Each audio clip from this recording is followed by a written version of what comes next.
pasar al estrado.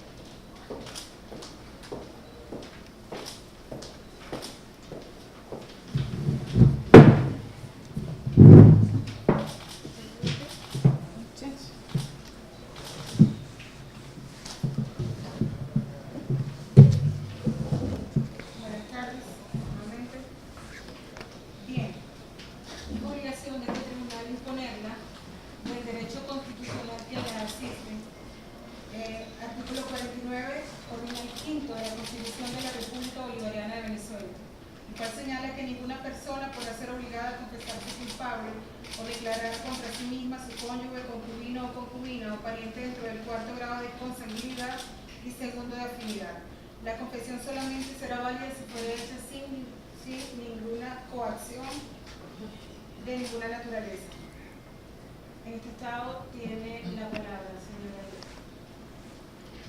Muchas gracias, señora jueza. Primero que todo, quiero pedirle excusa a la República Bolivariana de Venezuela por mi ingreso al país de una manera ilegal. Pero quiero manifestarles a todos que mi desesperación me llevó a tomar la decisión de buscar refugio en este país, ya que soy perseguida por el presidente de mi país, Iván Duque, con la intención de asesinarme luego de la fuga organizada por una clase política dirigente en el país con la colaboración de Vargas Lleras y el exfiscal general de la Nación. Yo fui condenada a 15 años de prisión por delitos que no cometí. Fui objeto de un allanamiento viciado que se realizó en mi sede política cuando aspiraba al Senado de la República.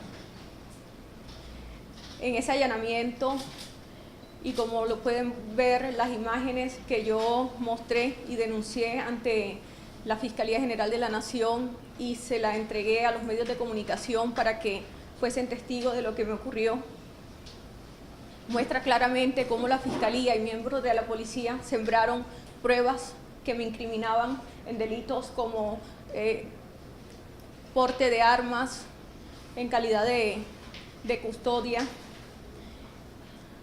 concierto para delinquir y corrupción al elector. Esa conspiración fue liderada por el ex candidato presidencial Vargas Lleras y con la ayuda del fiscal general Néstor Humberto Martínez en su momento, quien le dio orden a una fiscal de la región para que realizara dicho operativo, en el cual fueron implantadas todas las pruebas que se colocaron en mi contra. En las imágenes se muestra claramente cómo un agente de la policía saca los certificados electorales que fueron objetos para incriminarme y lo saca de su gorra, luego lo guarda en su chaqueta y posteriormente lo guarda en un gabinete. Asimismo también como un policía saca de su chaqueta unos cartuchos de fusil que no van acorde a una sede política y que tampoco existía esa arma en mi sede política, y una policía colocando un arma de fuego cuando yo tenía una Glock entregada por las fuerzas militares y estaba en mi caja fuerte con el salvoconducto. Todo esto es para decirle, señora jueza, que está más que claro que lo que hicieron conmigo fue un montaje para quitarme del paso, y no solamente para eso, para inhabilitarme y guardarme bajo prisión para que los líderes políticos tradicionales de Colombia pudieran seguir trabajando de la manera que lo venían haciendo.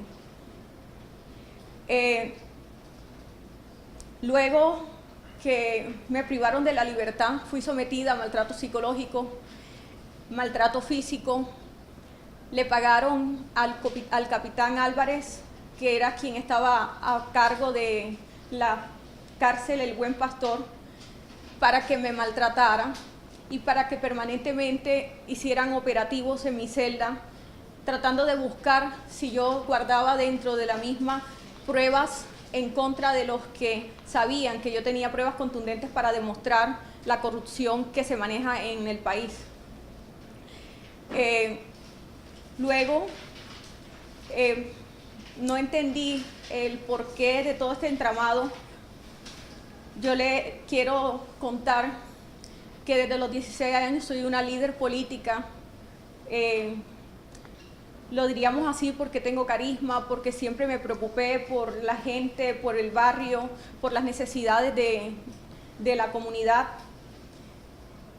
Y desde muy niña debo confesar que tuve una relación sentimental con Julio Gerlain, un gran empresario, contratista del Estado, que aprovechándose de mi circunstancia, porque mi padre y mi madre se separaron desde muy jóvenes y nos dejaron muy chiquitos a nosotros, este señor fue un apoyo económico para mi mamá y finalmente yo fui víctima de acoso de este señor durante muchos años y finalmente terminé con él en una relación sentimental. Y él fue el que poco a poco me fue incorporando en el mundo de la política. Y traté de cambiar esa política tradicional que él venía haciendo durante muchas décadas, en donde elegía a su hermano Roberto Gerlain, senador, en un intercambio y compra y venta de votos como mercader de gente. Y fui tratando de cambiar esa política. Y eso fue generando un malestar dentro no solo de la Casa Gerlain, sino también de la Casa Char, que hoy puedo decir que tienen el poder absoluto de la región Caribe, porque se han encargado de comprar a toda la clase política tradicional que mandaba en la región y son los mayores contratistas del Estado y los mayores financiadores de las campañas presidenciales de los últimos años. Podría decirse aproximadamente 20 años hacia acá, mucho antes de la campaña de Uribe o desde la primera presidencia de Álvaro Uribe Vélez.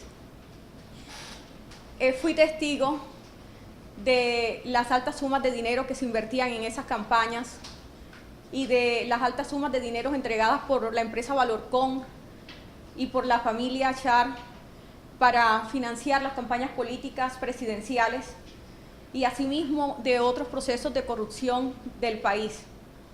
Eso me colocó en el blanco o en objetivo militar de estas dos casas políticas poderosas el momento que decidí independizar mi paso a una política independiente y lanzarme como senadora sin el apoyo de la Casa Gerlain. En un acuerdo, en un complot, me citaron para brindarme el apoyo, pero ya ellos tenían demarcado lo que pensarían hacer conmigo. Y fue cuando se metieron en mi sede política y colocaron a una candidata, Lilibet Ginás, por el partido Cambio Radical. Hicieron un acuerdo en la casa de Arturo Char para que se apoyaran las dos candidaturas, la mía y la de ella. Se entregaron algunos recursos que venían de contrataciones o de las coimas que se debían entregar a la alcaldía de Barranquilla, dos empresas importantes, una que le pertenece a Faisal Cura y la otra a Valorcon, para la financiación de la misma, pero era para financiar la campaña presidencial de Germán Vargas Lleras, la que finalmente terminó con un resultado nefasto, ya que el pueblo decidió no votar, aunque recibieron todo el dinero para que se direccionara la votación para él, pero el pueblo decidió votar por otro candidato. Quiero decirle que cuando estuve privada de la libertad citaron a Arturo Char para abrir la investigación por el proceso por el que yo fui condenada. Y me ofreció que me iban a ayudar a quitarme los cargos porque ellos entendían que yo era inocente y que ellos lo iban a demostrar. Y yo sabía que la trampa la tendieron ellos y me hicieron declarar, además de amenazas que hicieron contra mi madre, contra mi padre y mi hermana, las que fueron denunciadas públicamente. Fui a declarar a favor de ellos el día 5 de septiembre y el 15 de septiembre recibí la condena en mi contra, y posteriormente llamé para decirles que iba a declarar en contra de ellos, aunque no tuviera ningún beneficio, ya que todos mis derechos en Colombia me fueron vulnerados, todos a defenderme. Todas las pruebas que entregué sobrevinientes de videos, pruebas contundentes para demostrar mi inocencia, me fueron negadas, porque estoy segura que hasta los magistrados fueron sobornados para hundirme. Cuando quise hacer un acuerdo con la Corte para contar la verdad de lo que sabía y de lo que había ocurrido, no me quisieron escuchar para que yo no contara esa verdad que guardé durante 2 años por miedo a que mi familia fuera asesinada o yo fuese asesinada dentro de la cárcel. Finalmente me mandaron un abogado de la familia Char. Anteriormente había recibido una llamada de Julio Gerlain diciéndome que recibiera a los abogados de Julio, de Arturo y de Alex, porque me tenían que explicar algo que pensaban hacer para ayudarme a salir, que no me desesperara. Y fue cuando me hablaron de la fuga, una fuga que organizaron, y que el único propósito de esa fuga fue asesinarme posteriormente, que me sacaran de la institución en donde yo estaba recluida. Yo quiero utilizar este medio, y sé que hay medios colombianos en este lugar, para que esto lo transmitan. Para ninguno es un secreto que en Colombia la mayoría, o yo diría que más de un 90% del Congreso de la República de Colombia se ha elegido y se elige comprando votos. Son pocos los que se eligen a conciencia. Todos los políticos de derecha, en su mayoría, son elegidos comprando votos, sobre todo en la región Caribe, que yo puedo dar fe y testimonio. Los últimos presidentes, desde Uribe hasta acá, doy fe que se eligieron también comprando votos y que se invirtieron más de 25.000 millones de pesos por cada casa política para aporte a las campañas presidenciales de los mismos. Sé en el momento y a quienes le entregaron cada cifra que fue entregada, como también sé cada congresista qué manejo y cuánto invirtió en cada campaña presidencial para después recibir coimas, para después recibir los cupos indicativos, que creo que para los medios colombianos no les es ajeno a que esos cupos indicativos son los que designa la Presidencia de la República por medio de sus ministerios, y se le entregan a las empresas contratistas, y estas empresas contratistas le dan un porcentaje de participación a los congresistas para que recuperen la inversión que hacen a las campañas presidenciales.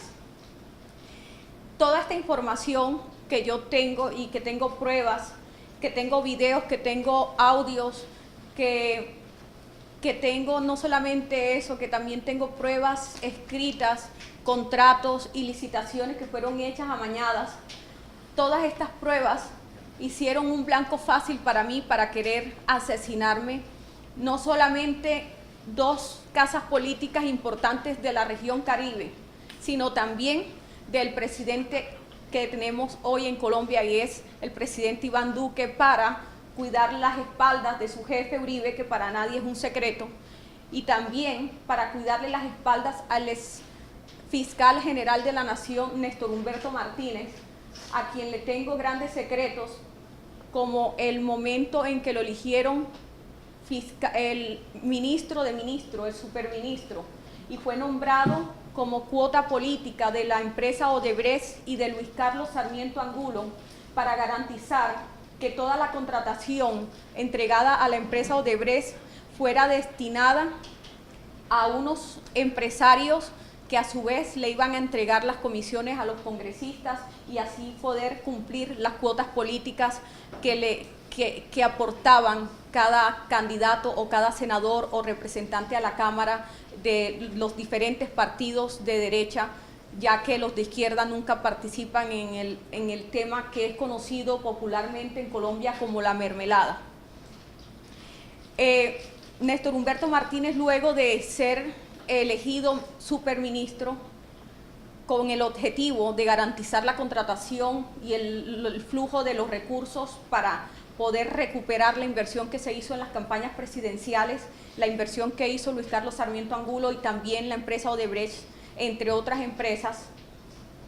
Luego que se comienza a descubrir el entramado de corrupción con el tema de Odebrecht, entendió el presidente de la República que él era necesario colocarlo como fiscal general de la Nación, y en esa elección de fiscales es cuando se comienza a entregar unos cupos indicativos a los congresistas que votaron a favor de la candidatura de Néstor Humberto Martínez para que se eligiera fiscal general de la Nación, del que yo no apoyé, pero que sí sé lo que se entregó a cada congresista para que apoyaran la candidatura y elegirlo fiscal general de la Nación.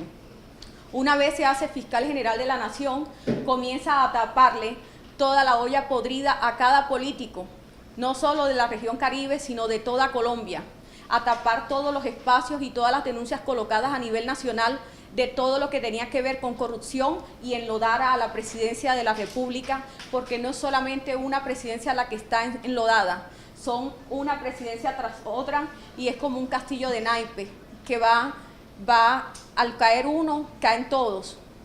Él tenía que garantizar que todo quedara tapado, pero ahora que se ve inmerso en una investigación, él sale de Colombia y a él no lo persiguen cuando él es uno de los corruptos más grandes que tiene la República de Colombia.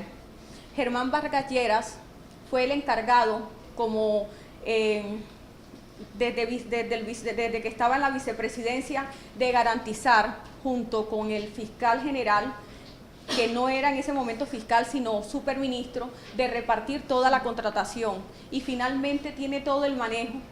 Cuando no se elige presidente y yo le quito el apoyo político y decido no votar por él a la presidencia, es que organizan toda la trampa que me hicieron para que yo quedara enlodada. Y yo me pregunto, señora jueza, ¿cómo es posible, si todos saben en Colombia que toda la clase política de derecha en su mayoría son elegidas con compra de voto, y que mi candidatura no fui yo la que la organizó? Todos saben que yo soy candidata política de Julio Gerlain y que fui apoyada por Arturo Char, y termine yo presa y condenada a 15 años cuando los verdaderos responsables y los verdaderos corruptos están libres en su casa, y hoy ostentando un espacio tan importante en el Congreso de la República como presidente, y es el senador Arturo Char, y hoy es presidente del Congreso de la República, cuando fue él quien organizó junto con Julio y una empresa del distrito que trabajaba para el distrito, los que organizaron mi campaña al Senado de la República. ¿Por qué terminé yo siendo condenada? ¿Por qué después inventarse una fuga cuando han podido claramente ayudarme a demostrarle a Colombia mi inocencia con las pruebas que yo tenía? ¿Por qué organizar una fuga para luego querer asesinarme? Y yo quiero que los periodistas que están presentes entrevisten al señor Duque y les pregunten por qué razón, luego de 4 días de mi fuga, es que él decide cobrar una recompensa de 50 millones de pesos. ¿Y por qué el día 16, después de mi fuga, él decide aumentar a 200 millones mi recompensa? Y yo les voy a decir por qué y cuál es la razón. Porque el señor Duque supo todo el tiempo dónde yo estaba, dónde me encontraba, pero no me podían asesinar en el lugar donde yo estaba guardada, donde me tenían secuestrada, porque yo no estaba fugada. A mí me secuestraron luego de que yo me lanzara de la cuerda y me montara en esa moto, y me llevaron a un lugar en donde nunca me sacaron y donde me les fugué por primera vez, y fue en la ciudad de Bogotá. Y me fui con uno de mis captores y dieron con el muchacho, y luego que dieron con el muchacho, el día 15 que yo me les escapo en una finca que estaba en las afueras de Valledupar, en una finca donde decidieron matarme, y los mismos raptores, los que me tenían, me confesaron uno de ellos cuáles eran las intenciones. y era asesinarme y enterrarme en una fosa común para que yo no fuera encontrada nunca.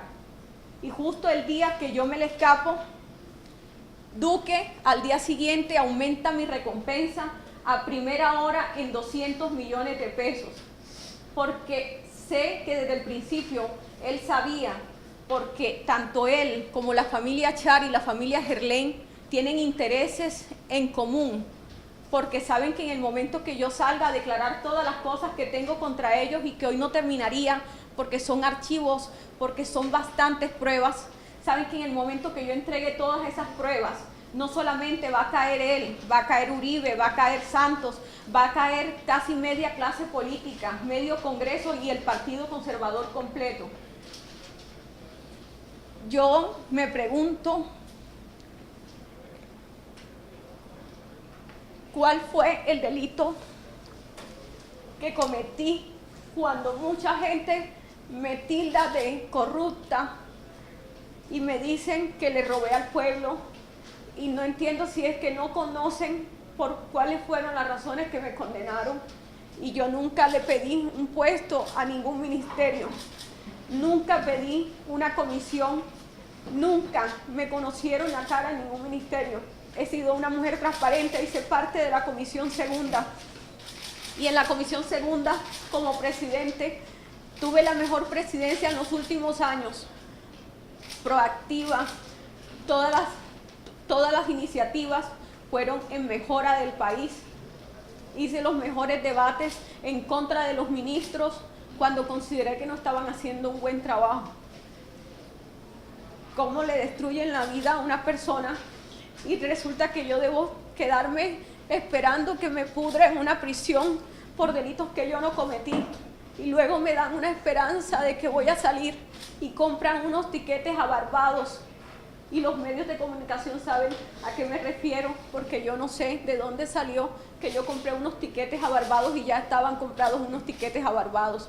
Lo que querían mostrar era que yo me fugué y estaba en una isla paradisíaca o quizás disfrutando de la vida con otra identidad, pero no era esa la realidad era que iba a estar asesinada, enterrada y olvidada, y todos pensando que yo estaba quizás en algún lugar huyéndole a una condena a la que no le tenía miedo. Yo no tengo miedo a ser condenada por delitos que la justicia considere que yo cometí, siempre y cuando, como digo, la palabra justicia lo hagan en franca ley y no implantando pruebas falsas, porque no tengo por qué pagar una condena sobre unos delitos que yo no he cometido, porque me considero una persona, y lo vuelvo a decir, inocente de lo que se me acusa.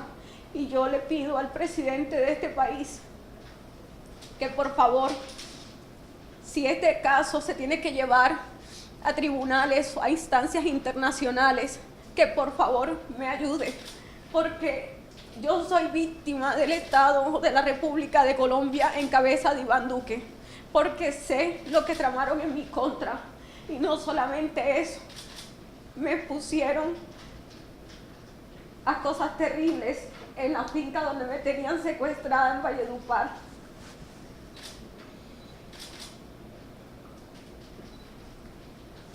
Si de verdad ellos hubiesen cuadrado una fuga, mis captores no hubiesen hecho conmigo lo que hicieron el tiempo que yo estuve secuestrada, y me hubiesen dejado ir en el instante que yo les dije que yo me quería ir. Y no fue así. Tuve que hacer muchas cosas para escaparme de ellos. Me enfermé y pasé mucho trabajo hasta lograr llegar a este país donde de una manera desesperada atravesé la frontera buscando escapar de toda una maquinaria política que son una base de criminales que tienen nexos con paramilitares, y que quisiera también que pude mirar, después de todas las cosas, que hubo una masacre en Cesar. Me parece raro, me parece un poco sospechoso que mataron a 3 personas en un municipio de Cesar y no sé si quizás fue en el mismo lugar donde me secuestraron, y no sé si de pronto son las mismas personas que me tenían secuestradas y a las que me les fugué en retaliación o quizás para evitar que confesaran quienes los habían contratado para lo que querían hacer contra mí. No estoy asegurándolo, pero hoy pienso cualquier cosa.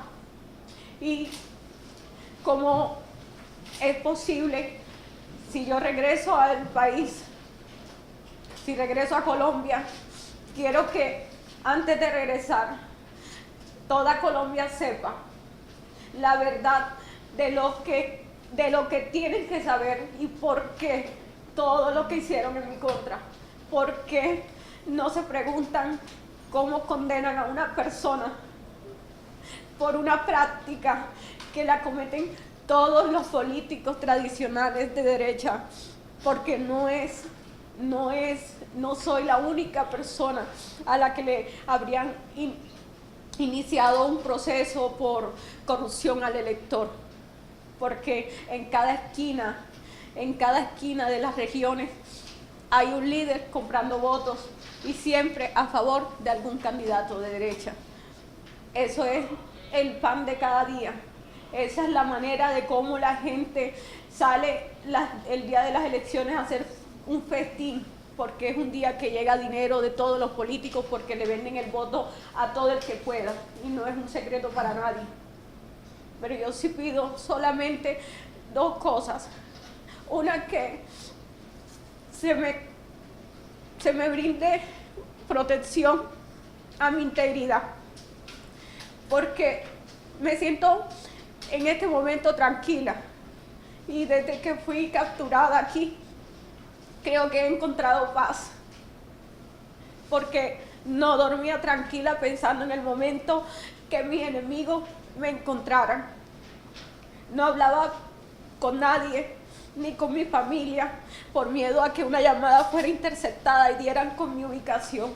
No le tenía miedo a las autoridades, vuelvo y repito. Le tengo miedo a mis enemigos, le tengo miedo al gobierno colombiano, le tengo miedo a la clase política que está detrás de mí y de mi muerte. Estoy temerosa por todos los que prefieren verme muerta, y estoy abierta a que, si de ser necesario, se abra un juicio aquí en donde yo pueda denunciar todos los actos de corrupción, puntualizándolos.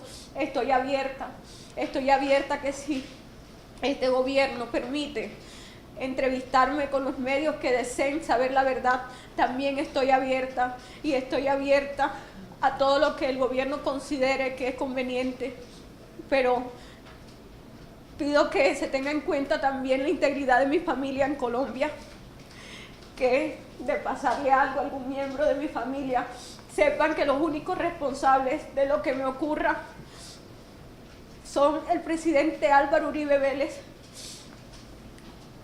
la familia Char, me refiero a Fuad Char Abdala, a Alex Char, a Arturo Char, y a la familia Gerlain en cabeza de su hijo Julio Eduardo Gerlain y Margarita Gerlain, hija de Julio Gerlain, quienes organizaron la fuga con la familia Char, y que estoy segura que a espaldas de su papá, Julio Gerlain, cuadraron lo de mi asesinato.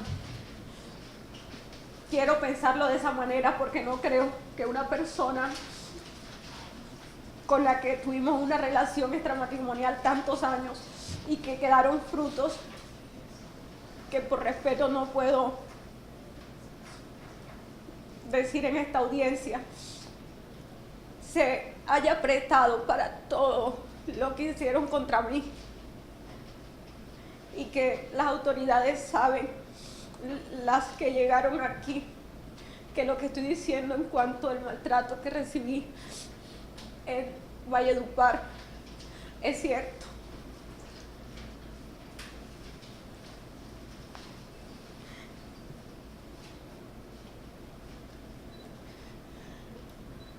Que fui víctima de abuso.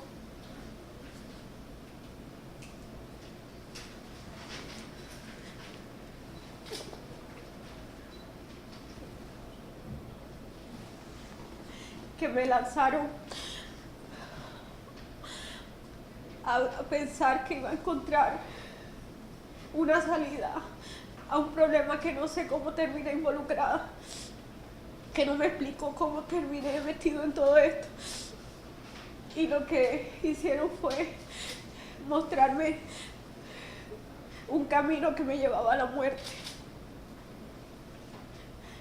Con lo que les dije de las referencias de los días de los pagos de la recompensa, van a comprender que el presidente tiene mucho que ver en todo, porque está cuidando las espaldas de su jefe político y también las espaldas de los candidatos presidenciales anteriores, de los presidentes anteriores, y sobre todo la del exfiscal Néstor Humberto Martínez, porque si cae Néstor Humberto, cae media clase política colombiana.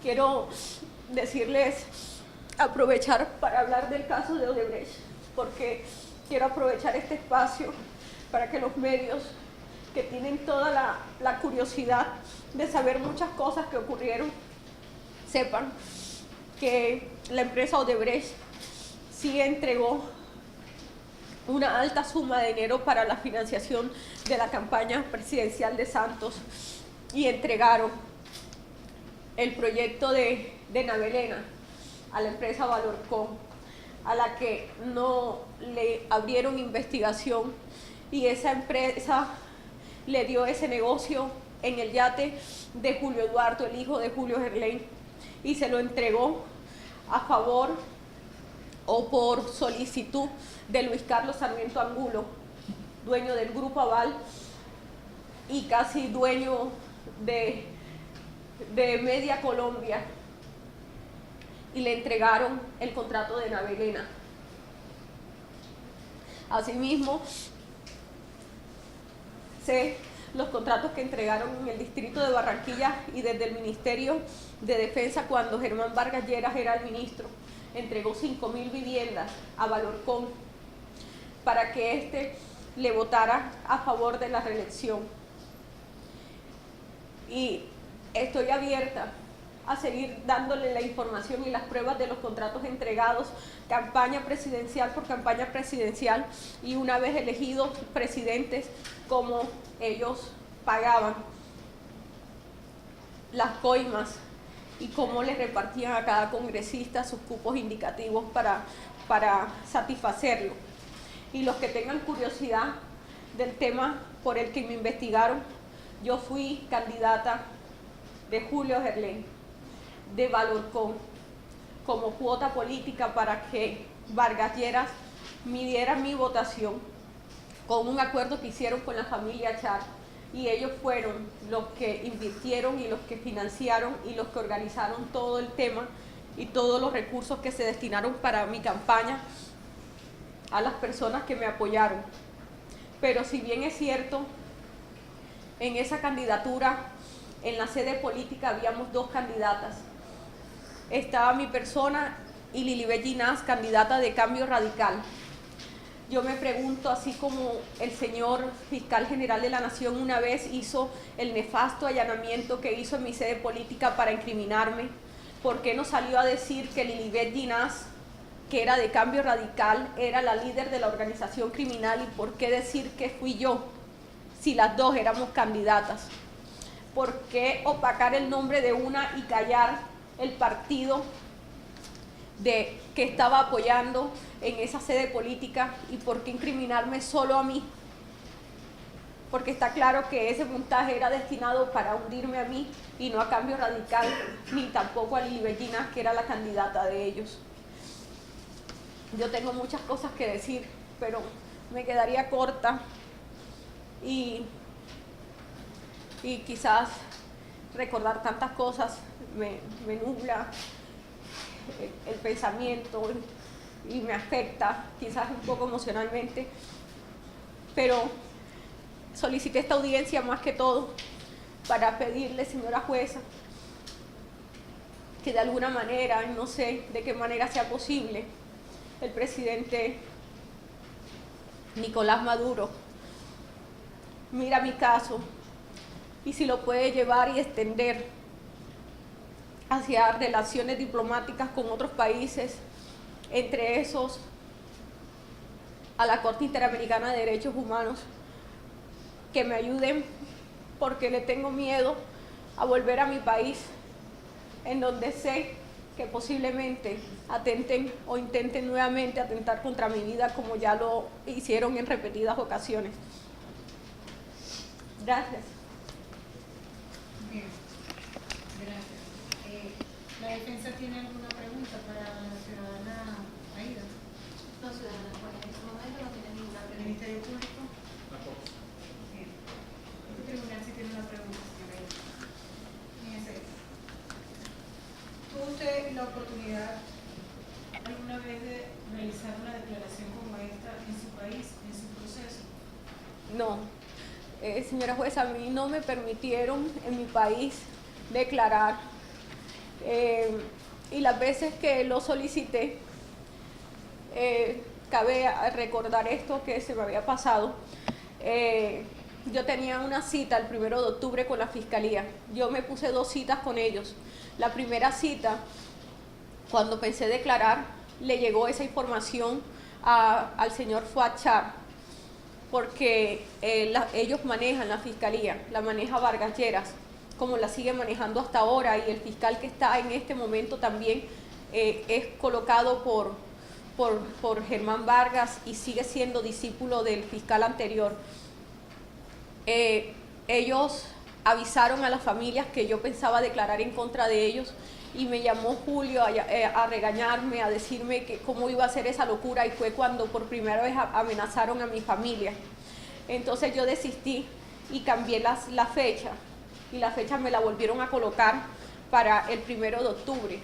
Y antes de esa, de esa cita, estaba citada para las 2 de la tarde, y fue el mismo día que ellos organizaron la fuga en donde planearon asesinarme. Y fue el día que me fugué, el día que yo pensaba de una manera voluntaria denunciar ante la Fiscalía. Ellos no iban a permitir que yo declarara. Nunca me lo permitieron, y tampoco en mi proceso no me permitieron declarar, ni la posibilidad de decir, bueno, yo voy a confesar estos delitos que cometieron, pero quiero decir que soy inocente de lo que se me acusa. No me dieron la oportunidad de decir la verdad de todas las cosas que conocía. Bien. ¿Cómo considera usted entonces que fue el proceso en su país, la investigación que se le llevó en su contra? El proceso tiene varias etapas. Yo debí ser juzgada por tres magistrados. Inicialmente aprobaron 2 instancias para los congresistas y aforados que no teníamos. Debió haberme juzgado la sala de instrucción y no lo hizo. A mí me calificó la sala que no me correspondía. Tenían que calificarme 3 magistrados y solamente lo hicieron 2. Asimismo, se solicitaron apelaciones, nunca se escucharon. Me condenaron 2 magistrados cuando debieron ser 3 magistrados. Tampoco me concedieron el derecho a tener 3 magistrados, porque desde el principio considero yo, y lo voy a denunciar también, considero que los magistrados hicieron parte de todo el entramado en mi contra para terminar de hundirme y no permitirme una defensa legítima. Asimismo, está en apelación la condena, y estoy segura que con todos los intereses económicos y políticos del país, y como yo no soy poderosa, como yo no soy el único poder que yo tengo es el cariño del pueblo, porque dinero no tengo, y tampoco una maquinaria política, y el pueblo desafortunadamente no puede hacer nada para ayudarme en un proceso donde se mueven con recursos económicos, porque allá las decisiones las toman con dinero y con favores políticos, y yo no tengo mucha influencia política, a pesar que fui la mayor votación. Cuando me elegí diputada, fui la mayor votación del Departamento del Atlántico y de toda Colombia. Fui la mayor votación de la historia del departamento, a pesar de que fue mi primera aspiración, cosa que no le gustó a la clase política tradicional, porque vieron de qué manera tan rápida yo crecí. Para los que algunos dijeron o piensan que de una manera arribista crecí, no. Yo trabajé desde los 16 años y lo que fui me lo gané a pulso, tocando a la gente, conociendo a la gente, escuchando a la gente. Y la gente se le puede comprar el voto, pero la gente termina votando por lo que quiere a la final. Y la gente quería la propuesta que yo tenía. Cuando me elegí representante a la Cámara, también me elegí con la mayor votación del departamento y la segunda votación a nivel nacional. Y eso tampoco le gustó a la clase política tradicional y me vieron como un peligro eminente para ellos. Cuando se mostró mi nombre para la alcaldía de Barranquilla, eso también fue peligro para la clase tradicional del departamento. Y yo siempre fui un peligro, no solamente por lo que representaba políticamente para ellos, sino también por toda la información que manejaba. Y en el momento que decidí independizarme, porque entendí que hay caminos diferentes de hacer política y eran los caminos que yo quería emprender, decidieron cobrarme la decisión de independizarme y quizás sintieron temor de que yo denunciara todas las cosas que sabía cuando me enfrentara políticamente contra ellos y les echara en cara todas las cosas que sabía de ellos, cosa que no pensaba hacer porque quiero a mi familia, pero luego del daño que me han hecho tan terrible, después de caer presa sin entender el porqué, de tener un hijo adolescente que cayó en problemas de drogadicción a raíz de mi problema, mi hija hundida en una depresión, que era mi familia. Pienso que ya en este momento no tengo más nada que perder, excepto la vida, y es la que estoy pidiendo que este gobierno me proteja, ya que en mi país no tengo garantías.